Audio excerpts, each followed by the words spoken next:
Imagine being a teenager, hearing divine voices and seeing visions of saints. What would you do?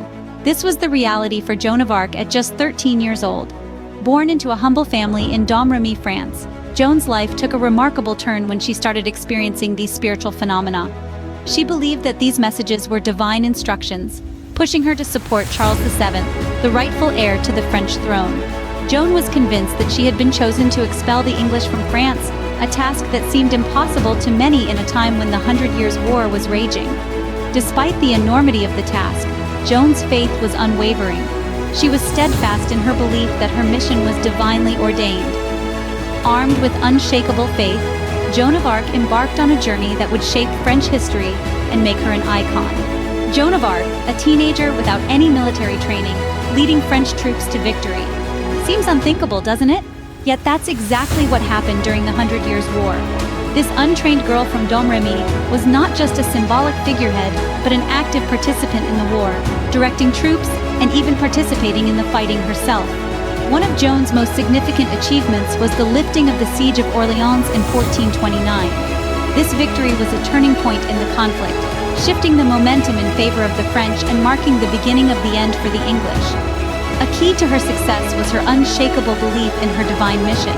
Interestingly, Joan of Arc broke societal norms of her time by donning men's clothing and armor for battle. This practical decision offered protection on the battlefield, while symbolically reinforcing her image as a divinely chosen warrior. Despite her youth and lack of military training, Joan of Arc demonstrated remarkable leadership and courage on the battlefield. Captured, sold, and condemned to death. But was Joan of Arc's story destined to end in tragedy?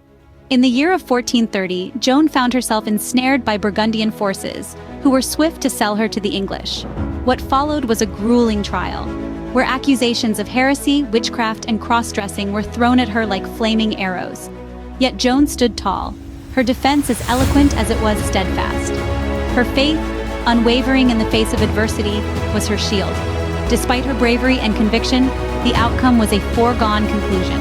Joan was sentenced to death, a tragic end to a life of courage and devotion. But as the flames consumed her, they also ignited a spark that would burn brightly for centuries to come. In death, Joan of Arc became more than just a memory. She rose from the ashes as a symbol of French nationalism, her name synonymous with courage and faith. Her story was a beacon, a guiding light in the darkness, inspiring the French to rise against their oppressors. Joan's legacy transcended borders, her name echoing across the landscapes of Europe and beyond. Almost 500 years after her execution, Joan was canonized by the Catholic Church, a testament to her unwavering faith and divine calling.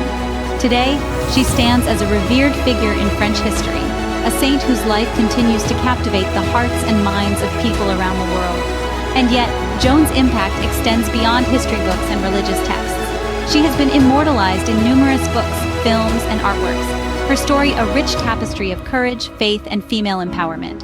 Her life, though cut short, continues to inspire generations to stand up for their beliefs, to fight for justice, and to never let fear stand in the way of their divine calling.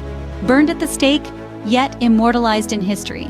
Joan of Arc, a symbol of courage, faith, and defiance, continues to inspire generations across the globe. Thank you for watching. Don't forget to like and subscribe.